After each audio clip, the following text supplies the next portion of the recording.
ต้อนรับลินินเข้าสู่เสทนาสวัสดีครับ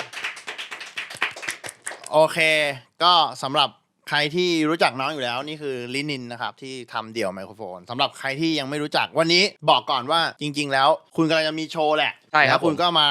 โปรโมทถูกต้องครับมาโปรโมทในรายการที่